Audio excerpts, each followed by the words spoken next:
नमस्कार, मैं हूं आपके साथ यशु शुक्ला और बात करेंगे शिक्षक भर्ती में हाईकोर्ट का मरहम।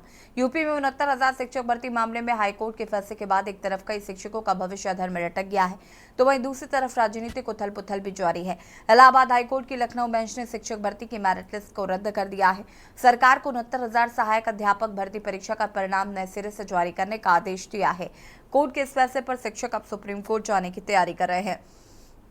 दरअसल बेसिक शिक्षा नियमावली 1981 का पालन सही से नहीं किया गया और उस भर्ती को लेकर उम्मीदवारों ने जमकर आंदोलन भी किया। साथ ही उनका कहना था कि नियमावली में साफ लिखा है कि अगर कोई ओबीसी वर्ग का उम्मीदवार अनारक्षित श्रेणी के कट ऑफ से अधिक अंक प्राप्त करता है तो उसे ओबीसी कोटे से नहीं बल्कि अनारक्षित श्रेणी से नौकरी दी जाएगी। उनकी गिनती आरक्षण के दायरे में नहीं की जाएगी। देखिए रिपोर्ट।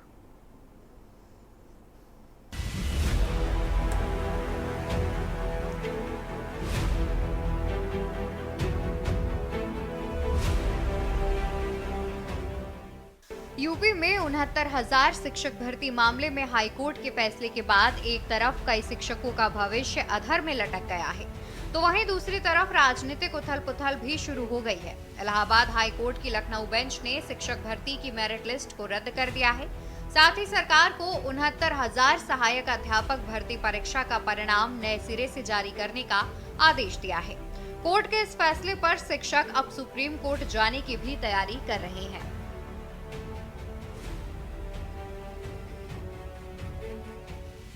आपको बताते चले, अनारक्षित छात्र मोर्चा के प्रदेश प्रभारी धर्मेंद्र मिश्रा के मुताबिक 1994 का आरक्षण नियम केवल सीधी भर्ती में ही लागू होना चाहिए, जिसमें एक ही परीक्षा हो। 69,000 सहायक अध्यापक भर्ती परीक्षा 6 जनवरी 2019 को हुई थी। इस भर्ती के लिए अनारक्षित वर्ग का कट ऑफ 67.11% और ओबीसी का कट ऑफ 66.73% था। इसके विरोध में सड़क पर उतरे 69,000 शिक्षक भर्ती के उम्मीदवारों ने कहा कि इस नियम में स्पष्ट है कि अगर ओबीसी वर्ग का अभ्यर्थी अनारक्षित वर्ग के कट ऑफ से ज्यादा अंक लाता है तो उसे अनारक्षित वर्ग में नौकरी मिलेगी, न कि ओबीसी कोटे से, यानी उसे आरक्षण के दायरे में नहीं गिना जाएगा। इसके बाद 69,000 शिक्षकों की भर्ती का मामला उलझ गया है। उम्मीदवार का दावा है कि 69,000 शिक्षक भर्ती में ओबीसी वर्ग को 27% की जगह सिर्फ 3.86% आरक्षण मिला है, यानी 18,598 सीटों में से ओबीसी वर्ग को सिर्फ 2,637 सीटें ही मिली, जबकि उस वक्त सरकार का कहना था कि ओबीसी वर्ग से करीब 31,000 लोगों की नियुक्ति हुई है। सरकार के इस बयान पर अभ्यर्थियों ने बेसिक शिक्षा नियमावली 1981 और आरक्षण नियमावली 1994 का हवाला देते हुए कहा कि ओबीसी वर्ग के जिन 31,000 लोगों की नियुक्ति हुई है, उनमें से करीब 29,000 अनारक्षित कोटे से सीटें पाने के हकदार थे। राज्य सरकार ने 6 जनवरी 2019 को सहायक शिक्षक पदों पर भर्तियां निकाली थी। इस भर्ती के लिए अनारक्षित वर्ग की कट ऑफ 67.11% और ओबीसी का कट ऑफ 66.73% था। इस भर्ती में करीब 78,000 शिक्षकों को नौकरी मिली थी। उम्मीदवारों का आरोप है कि 69,000 भर्ती में आरक्षण नियमों को लेकर अनदेखी की गई है। दरअसल बेसिक शिक्षा नियमावली 1981 का पालन सही से नहीं किया गया। इस भर्ती को लेकर उम्मीदवारों ने जमकर आंदोलन भी किया था। साथ ही उनका कहना था कि नियमावली में साफ लिखा है कि अगर कोई ओबीसी वर्ग का उम्मीदवार अनारक्षित श्रेणी के कट ऑफ से अधिक अंक प्राप्त करता है तो उसे ओबीसी कोटे से नहीं बल्कि अनारक्षित श्रेणी से नौकरी दी जाएगी। उनकी गिनती आरक्षण के दायरे में नहीं की जाएगी। फिलहाल शिक्षक भर्ती में सियासत तेज हो चुकी है। अब इस भर्ती प्रक्रिया में आगे मामला क्या मोड़ लेता है, ये देखने का विषय है।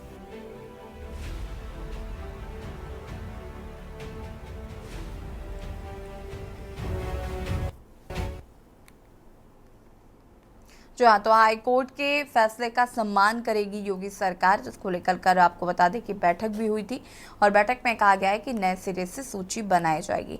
फिलहाल आपको बता दें कि 69,000 शिक्षक भर्ती मामला जो है काफी लंबे समय से चल रहा है। इसको लेकर कई बार हड़ताल भी की गई है, प्रदर्शन किया गया है, मांग की गई थी कि उनको ज़्यादा से ज़्यादा जो भर्तियां हैं वो हो सके, लेकिन उसके बाद जिस तरीके से उनका कहना है कि उसमें अनदेखी हुई और अब इलाहाबाद हाई कोर्ट ने कि लखनऊ बेंच ने शिक्षक भर्ती की मेरिट लिस्ट को रद्द किया है, तो सरकार को 69,000 सहायक अध्यापक भर्ती परीक्षा का परिणाम नए सिरे से जारी करने का आदेश है। कोर्ट के इस फैसले पर शिक्षक अब सुप्रीम कोर्ट जाने की तैयारी कर रहे हैं। दरअसल बेसिक शिक्षा नियमावली 1981 का पालन सही से नहीं किया गया और इस भर्ती को लेकर उम्मीदवारों ने जमकर आंदोलन किया। साथ ही उनका कहना था कि नियमावली में साफ लिखा है कि अगर कोई ओबीसी वर्ग का उम्मीदवार अनारक्षित श्रेणी के कट ऑफ से अधिक अंक प्राप्त करता है तो उसे ओबीसी कोटे से नहीं बल्कि अनारक्षित श्रेणी से नौकरी दी जाएगी, उनकी गिनती आरक्षण के दायरे में नहीं आएगी।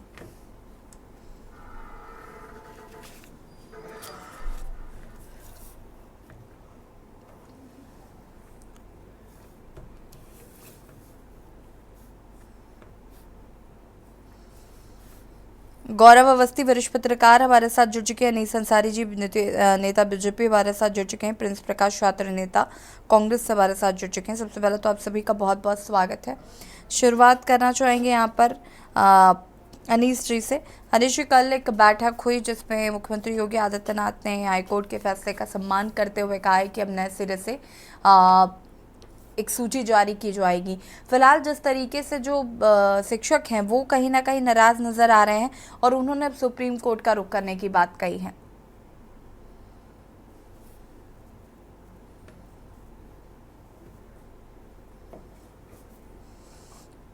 अनिश जी, अनम्यूट कीजिएगा।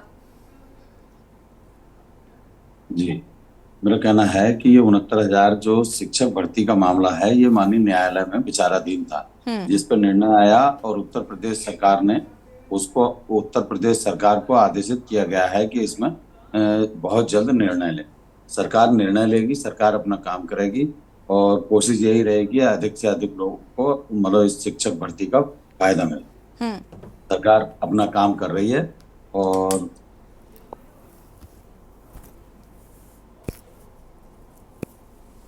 देखिए अनीश जी, असंतोष जो है वो लेकिन नजर आ रहा है।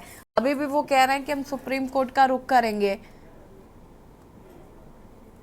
जी, उसमें सरकार जो है, सरकार ने एक नीति में शिक्षकों के कुछ शिक्षकों से बैठ के बात की जाएगी, उनको उनके संज्ञान में डाल के उनके साथ बैठ के चर्चा की जाएगी और इस पर बहुत जल्दी मतलब हित में ही निर्णय लिया जाएगा। ठीक है, वापस आते हैं। गौरव अवस्थी जी वरिष्ठ पत्रकार हमारे साथ जुड़े हुए हैं। गौरव अवस्थी जी, जिस तरीके से हम देख रहे हैं कि शिक्षकों में नाराजगी अभी भी साफ तौर पर नजर आ रही है। हाईकोर्ट का जो फैसला आया उससे वो असंतुष्ट नजर आ रहे हैं, अब सुप्रीम कोर्ट का रुख करने की बात कह रहे हैं। हालांकि योगी सरकार हाईकोर्ट के फैसले का सम्मान करने की बात कह रही है, साथ ही साथ अब नए सिरे से सूची जारी करने की बात कह रही है। कैसे देख रहे हैं 69,000 शिक्षक भर्ती मामले को? देखिए, शिक्षक भर्ती के मामले को, भर्ती और पेपर लीक, ये जो प्रक्रियाएं चल रही हैं और लगातार एक बड़ा मुद्दा बनी हुई है पूरे देश में, केवल यूपी में ही नहीं।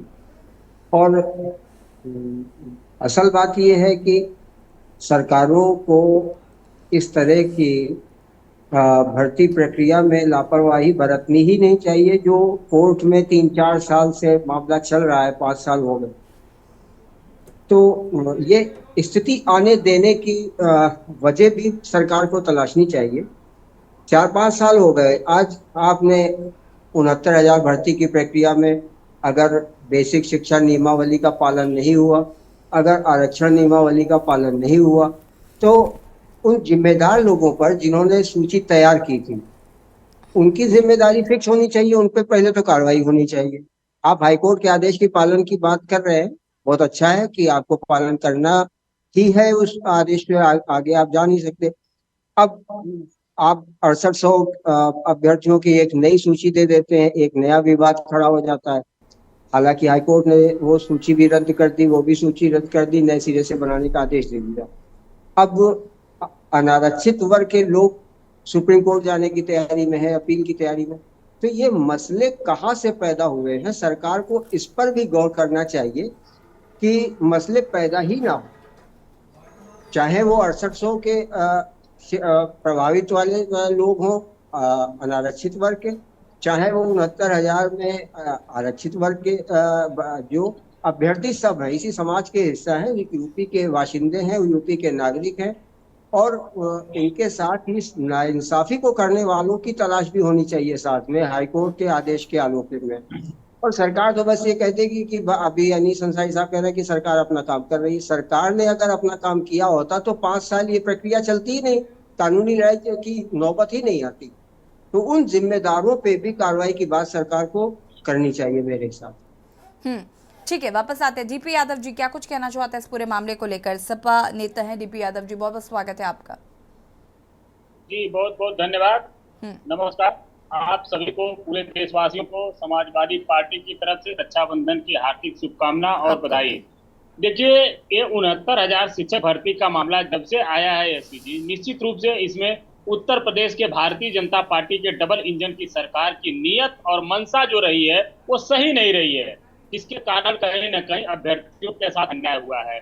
सरकार से हम लोग भी बार बार कह रहे थे, अभ्यर्थी भी बार बार कह रहे थे कि इसमें आरक्षण प्रणाली का कहीं न कहीं ठीक से पालन नहीं हुआ है, तो सरकार उस पर ध्यान नहीं दे रही थी।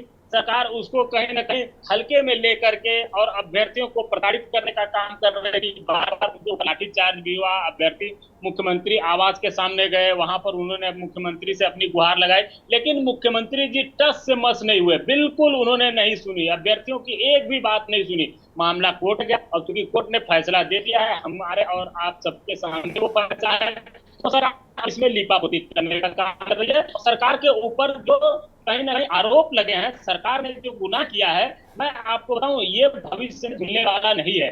सरकार सीधे सीधे इसकी गुनाहगार है। और सरकार के अंदर जो अफसर बैठे हुए हैं, जिनका रवैया नकारात्मक है, जिनकी सोच अच्छी नहीं है, सरकार उन लोगों के ऊपर बुलडोजर कब चलाएगी, सरकार उनको कब सजा देगी, ये भी देखने वाला होगा भविष्य में। तो सरकार जो भारतीय जनता पार्टी की एससीजी में बताऊं, देखिए भारतीय जनता पार्टी की जो नीयत है वो आरक्षण को लेकर के कभी भी सही नहीं है।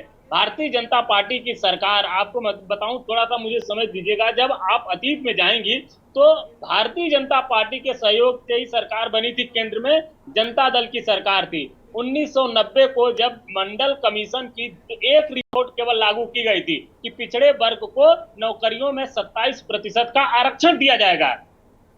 7 अगस्त सन 1990 को बीपी सिंह ने उसको लागू किया था। तो उस समय भारतीय जनता पार्टी की सरकार ने उनसे समर्थन वापस ले लिया, वो सरकार गिर गई। और जो लोग आरक्षण के विरोधी थे उनके खेमे में सरकार खड़ी थी, उनकी पैरवी कर रही थी सरकार। तो भारतीय जनता पार्टी की सरकार हमेशा से आरक्षण की विरोधी रही है। और 69,000 शिक्षक भर्ती में जो 19,000 अभ्यर्थियों के साथ अन्याय हो रहा था, उसको सरकार ने देखने का काम नहीं किया। निश्चित रूप से समाजवादी पार्टी ने जो संघर्ष किया है, जो अभ्यर्थी संघर्ष कर रहे थे उनके साथ खड़ी थी समाजवादी पार्टी, उनको कहीं ना कहीं सहयोग कर रही थी, उनको कहीं ना कहीं हौसला अफजाई कर रही थी समाजवादी पार्टी। और समाजवादी पार्टी ये मांग कर रही थी, हम लोगों ने भी आपके के न्यूज चैनल पर भी इसको तमाम बार डिबेट किया हुआ है, लेकिन सरकार की कान के ऊपर जू नहीं रेंग रहा था, सरकार टच से मस नहीं हो रही थी। ये बहुत दुखद और दुर्भाग्यपूर्ण था। और आज देखिए सरकार ही तोफान हो गई।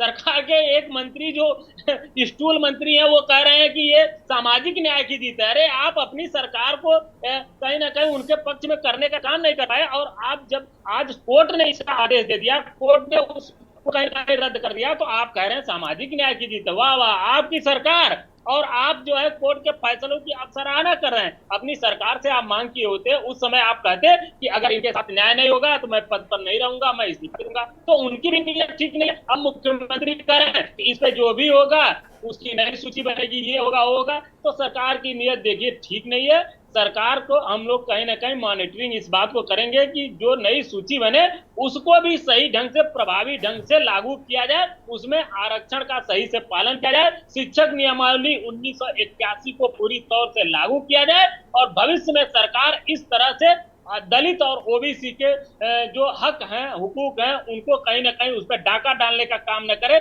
इसको हम लोग पूरी तौर से सुनिश्चित करेंगे। समाजवादी पार्टी उसकी कहीं ना कहीं देख रेख करेगी। देखिए सरकार जो होती है, सरकार की ये कहीं ना कहीं जो है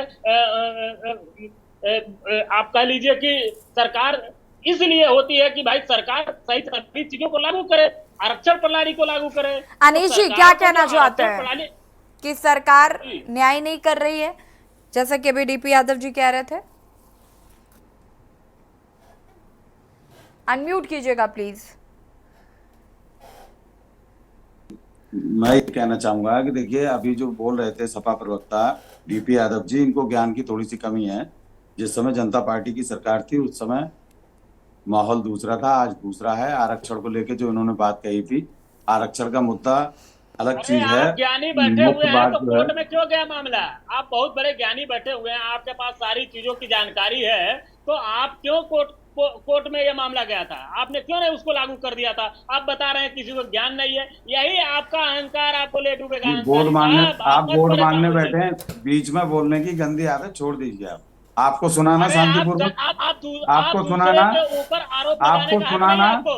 अरे डीपी आपको यादव जी सुनाना। 1 मिनट सुन लीजिए प्लीज। आप बोल रहे हैं, नहीं आप क्या बोल रहे हैं? आपकी बताऊं मैं, आपकी सरकार में क्या क्या नहीं हुआ। आपकी सरकार में एक बिरादरी, एक परिवार, एक घर को लेकर सबकी भर्तियां अरे कर दी चलिए, आपने। ये सब बातें उत्तर पुरानी प्रदेश रह गई पुलिस है। भर्ती में क्या किया आपने? ये सब बातें बोला करो गुंडागर्दी की बैठ करके एक पराकाष्ठा चैनल पे। आपकी सरकार हमारी में। पार्टी गुंडा सामाजिक न्याय मारैन की बात करती बेटियां है, सुरक्षित सभी नहीं धर्मों आपकी और सरकार वर्गों में। को साथ लेकर के आज भी चलने का काम आपके करती लोग, है। आपकी आपके तरह लोग, से केवल कुछ लोगों आपके को लाभ लोग, पहुंचाने का काम नहीं आपके लोग करती है। अनैतिक कार्य मामला कर रहे जब हैं आज हाईकोर्ट भी। में गया आप और लोग हाईकोर्ट ने हमेशा, निर्णय दिया, आप तब लोग जाकर के हमेशा सरकार अपनी ने नींद हिटलरी दिखाते खुली। हैं। हिटलरी दिखाना दलित बंद और कर पिछड़ा दीजिए, आपको हिटलरी नहीं जवाब चलेगी। देगा, आप अब परेशान मत बाबा होइए। का अब बिल्डोजर ज्यादा तैयार मत रहता बोलिए, है, आप हिटलरी परेशान नहीं मत चलेगी होइए। अब। दलित और पिछड़ा आपका हिसाब बराबर करेगा। आप लोग अभी तर्क की बात कीजिए, 2024 के कुतर्क मत लोकसभा कीजिए। चुनाव में आपको अगर ट्रेलर आप मिला कुछ है, कह रहे हैं उसको सुनने 2027 की के क्षमता विधानसभा रखिए। चुनाव में आपका पूरी तौर से सफाया होगा। पूरे वो प्रदेश से समय आपका सफाया वो होगा समय 2027 बताएगा, के चुनाव में। ये समय बताएगा। दलित और आप लोगों पिछड़ा का जो समझ चुका झूठा है प्रोपगंडा है आपके वो भांडा मंशा फूट गया, संविधान और और आरक्षण आपके को ठीक है सारे समाप्त करने पंजे अनिल चढ़ाए अनिल पे जी और फूटने डीपी वाले। यादव जी, ये कोई तरीका नहीं हुआ डिबेट में बात करने का। प्लीज प्रिंस प्रिंस जी का रुख कर लेते हैं। प्रिंस प्रकाश जी छात्र नहीं, नेता इन्हीं से हैं। जवाब ले लीजिए। इनको सुनने की क्षमता है नहीं, बता इन रहे हैं कि सफाइयों को बताने। Anil ji give me 2 minutes only, मैं वापस आती हूँ आपके पास। DP Yadav ji, this is not the right behaviour, please please कमी है, बता तो रहा हूँ प्लीज। मैं। अनिल ज्ञान अनिल पूरा जी आप कीजिए, बहुत अनिल जी पूरा देश देख अनिल रहा जी है। Anil ji Anil ji please give me 2 minutes only. Prince Prakash ji, आपको पता है, सबसे पहले पूरे देश को रक्षाबंधन की हार्दिक शुभकामनाएं।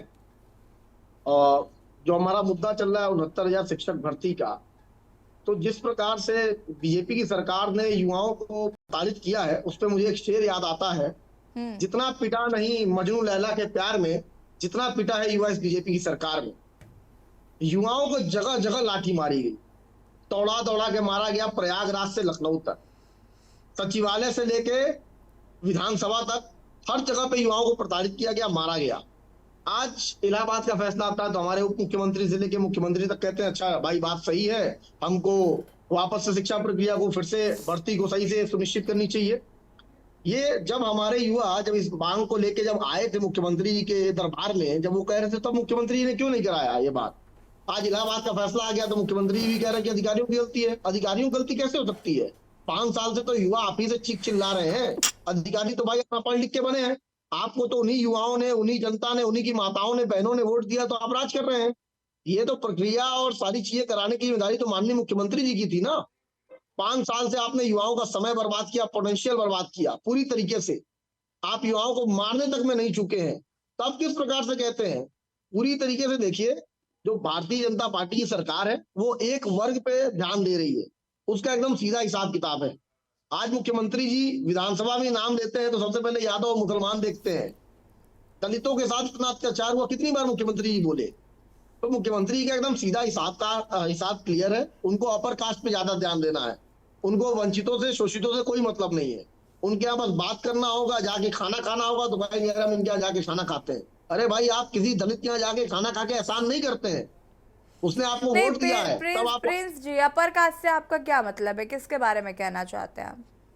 अपर कास्ट से मतलब कि जो इन्होंने ईडब्ल्यूएस की एक जो व्यवस्था दी हुई है सरकार ने, भाई मान लीजिए आरक्षण इन्होंने दिया है 10% का, उसमें जो आप अभी के कट ऑफ देख ले, मतलब यूनिवर्सिटीज में आप देख लीजिए या कहीं भी देख लीजिए, तो जो ओबीसी का कट ऑफ जा रहा है, ओबीसी का ईडब्ल्यूएस से ज्यादा जा रहा है। ये हाल है, मतलब ईडब्ल्यूएस ज्यादा फायदा पा रहा है ओबीसी के मुकाबले। मेरे कहने का मतलब सीधा सा ये है, आप थानों में भर्तियों में चले जाइए, कहीं का भी पुलिस अधीक्षक, हर जगह आपको ठाकुर पंडित दिखाई देंगे, एक भी ओबीसी क्लास का बंदा नहीं दिखेगा, एससी क्लास का बंदा नहीं दिखेगा। तो ये तो कर चर्चा ही दूसरी है ना। ये सिर्फ आरक्षण की बात नहीं है, नौकरियों में अनिल जी जवाब पदों पर देंगे बैठाने प्लीज। जाने की बात है। ठीक है, प्रिंस जी वापस आते हैं। अनिल जी जवाब देंगे प्लीज। ने कहा वो अधिकारी अपर कास्ट का दिखाई दे रहा है जगह जगह, क्या वो सारी भर्तियां हमने कर दी? ये तो आप लोगों की गलतियों सर को आपने भर्तियां ये नहीं की हैं, अगर भर्तियां तो अगर भारतीय आपको जनता पार्टी सरकार आपको करा ही दिखाई नहीं दे पा रहा रही है है। तो हर भर्ती में ये सारा कुछ फेल है, एक बीजेपी तरफ बीच में नहीं, सरकार है। प्रिंस मतलब जो प्रकाश जी, भर्तियां शांति हुई से हैं आपको उनको सुना आप गया। बढ़िया बढ़िया पदों पर प्रिंस नहीं बैठा प्रकाश रहे, जी, मेरे कहने का मतलब प्रिंस ये है। प्रकाश जी, शांति से जब आपको सुना गया है तो थोड़ा सा धैर्य रखिए। नहीं, मैं सिर्फ सुनना भी इनकी बात चाहिए, का जवाब दे रहा था अच्छा मैडम। अच्छा श्रोता होना भी जरूरी है। जी अनीश जी, वो हो नहीं सकते, वो हो नहीं सकते। ये तो मेरा कहना यही है कि जो आज इन्हें जो दर्द है upper caste, high cast, lower caste का, तो सारे कानून तो इन 10 सालों में भारतीय जनता पार्टी की सरकार ने नहीं बना दिए। कानून तो पहले से ही हैं, भर्तियां पहले भी हुई हैं, भारतीय गैर भाजपाई सरकारों ने भी भर्तियां की हैं। किस तरह से हुआ है, किस तरह से नंगा नाच हुआ है। और रही बात अभी कहा गया था कि उसमें मुख्यमंत्री जी से युवाओं ने कहा, मांग रखी, जिस मामले की जो प्रक्रिया अगर माननीय न्यायालय में चलती है तो उसमें आपकी जानकारी के लिए मैं बता दूं कि उसमें सरकार या कोई जनप्रतिनिधि कुछ नहीं कर सकता। न्यायालय के आदेश का पालन करना होता है। सर, माननीय लेकिन न्यायालय ने जो आदेश दिया, न्यायालय जब माननीय छात्रों न्यायालय का को, जो युवाओं को जब यहाँ आदेश पे न्याय दिया, नहीं मिला, माननीय न्यायालय मुख्यमंत्री के के दरबार पालन में के न्याय लिए नहीं मिला, तभी तो हम न्यायालय कटिबद्ध गए। हैं, उनका डायरेक्ट पालन तो कोई किया न्यायालय जाएगा। गया नहीं, जब और वो उसमें लाठियां खाए तब गए हैं। डायरेक्ट तो गए नहीं ना न्यायालय। मेरे कहने का मतलब सीधा सा है, मुख्यमंत्री की दरबारी में तो पहली बार आए थे, यहाँ तो डंडे मार के भगाया गया, इको गार्डन में बैठाया गया, बंद किया गया। जब हर तक के न गए हैं युवा, उनका जो टाइम 5 साल बर्बाद हुआ सुनवाई में और सारी चीजों में, वो काम तो मुख्यमंत्री आसानी से अपने टेबल में बैठे बैठे कर सकते थे, जो अभी वो कर रहे हैं। ये भी तो बात समझिए। जवाब भी आप ही दे देना। अनीश जी जवाब दीजिए प्लीज। जवाब सरकार के पास है नहीं सर, नहीं, जवाब जवाब कुछ हमारे नहीं पास युवाओं है, के लिए। हम आपके जवाब दे पास रहे हैं। लीकेज का सुनने जवाब की नहीं क्षमता है। नहीं है। अब जब सुनने वाले ना हो तो वक्ता को शांत रहना नहीं, चाहिए। सुनने के ये मामले में आप देखना लोग झूठ चाहिए कि बोलते हैं। सामने चलिए ठीक वाले है, ठीक है। अनीश जी रुकिएगा एक सेकेंड। आप लोग झूठ परोसते हैं। आप कह रहे हैं कि प्रिंस न्यायालय जी, मामला चल रहा था। डिबेट एक का बार मतलब मैं ये नहीं पूरी होता है कि आप किसी और को सुने ही मत। मैं बिल्कुल उन्हें सुन रहा हूँ। मैं सिर्फ वो कह रहे हैं कि मुख्यमंत्री न्यायालय मामला चल रहा था। मेरे कहने का मतलब शुरू से तो न्यायालय में नहीं था, पहले तो मुख्यमंत्री के दरबारी में तो ये मामला गया था। उन्होंने क्यों नहीं सुलझा दिया अपने लेवल पे? ठीक है बाद में तो न्यायालय गया है। गौरव अवस्थी जी, जिस तरीके से ये आरोप लग रहे हैं विपक्षी दलों द्वारा कि अनदेखी की जा रही है और जिस तरीके से आरक्षण नहीं देना चाहती है सरकार या मंशा नहीं ठीक है, न्याय नहीं कर रही है, इसको लेकर क्या कहना चाहते हैं? देखिए, आरोप प्रत्यारोप तो पक्ष और विपक्ष में लगते ही रहेंगे, सरकार इनकी हो या उनकी हो। हमारा केवल एक सुझाव है, भारतीय जनता पार्टी के भी हैं, प्रिंस जी किसी पार्टी से हैं या प्रभावित वर्ग से हैं हमें नहीं पता, और यादव जी बैठे हुए हैं, कि आप सरकार में आप हो, आप भी रह चुके हैं, आप हैं, कल कोई दूसरा होगा, कल कोई तीसरा होगा। सत्ता में आने की लड़ाई में समाज न पीसे, राजनीतिक दलों को इसका संकल्प लेना चाहिए। निर्णय बायस्ड न हो, एक पक्षीय न हो, कोई भी वर्ग हो, आरक्षित वर्ग हो, अनारक्षित वर्ग हो, समाज के सब हिस्से हैं। मेरा एक छोटा सा सुझाव कि कल आप जैसे आप कह रहे हैं कि आप साफ हो जाएंगे, तो आप कल सत्ता में आएंगे, तो आप ये बताइए कि हम सत्ता में आएंगे तो हमारी सरकार समाज के हित के सारे काम उठा लेगी। तो सरकारों की जिम्मेदारी है कि जनता जिस तरह से आज भारतीय जनता पार्टी को आम लोगों ने चुन के भेजा है, तो कल समाजवादी पार्टी को भेजा ही था और भेज भी सकती है। इसमें ये तो सीन चेंज होता रहता है, लेकिन समाज का कोई भी हिस्सा प्रभावित ना हो, ये सरकारों की जिम्मेदारी होनी चाहिए और नैतिक रूप से इस पे अमल भी होना चाहिए। सैद्धांतिक रूप से वो अमल ना होने की स्थिति में, चाहे वो आरक्षित वर्ग हो, अनारक्षित वर्ग हो, कानूनी लड़ाई में श्रम जाया होता है, पैसा जाया होता है और मानसिक प्रताड़ना भी होती है, शारीरिक प्रताड़ना जिसकी अभी प्रिंस प्रकाश जी चर्चा कर रहे थे कि पिटाई हुई है, हुआ। कानून हाथ में लेने का किसी को हक नहीं है, लेकिन सरकारों की जिम्मेदारी है कि गलत निर्णय ना हो। जो नियम कायदे कानून बने हुए उनके अनुसार अगर सारे निर्णय हो, तो इस स्थिति से समाज के किसी भी युवा को, किसी भी बहन को, किसी भी भाई को, किसी की माता को, किसी पिता को गुजरना नहीं पड़ेगा। तो हम आप ही आरोप लगाते रहेंगे आप लोग आपस में। चलिए, ये आज जो आप लगा रहे नई हैं, नई कल सूची वो बननी है इसके हिसाब से क्या कुछ होता है ये देखना होगा। आप सभी का बहुत बहुत शुक्रिया चर्चा में शामिल होने के लिए। और बात कर रहे थे आरक्षण को लेकर, जिस तरीके से हाईकोर्ट ने फैसला सुनाया है और फिलहाल जो शिक्षक हैं वो अभी भी नाखुश नजर आ रहे हैं, सुप्रीम कोर्ट का रुख करने की बात कर रहे हैं। योगी सरकार हाईकोर्ट के फैसले का सम्मान करने की बात कर रही है, साथ ही साथ नए सिरे से सूची जारी करने की बात कही जा रही है। खास पेशकश में फिलहाल इतना ही। देखते रहिए न्यूज़ इंडिया। नमस्कार।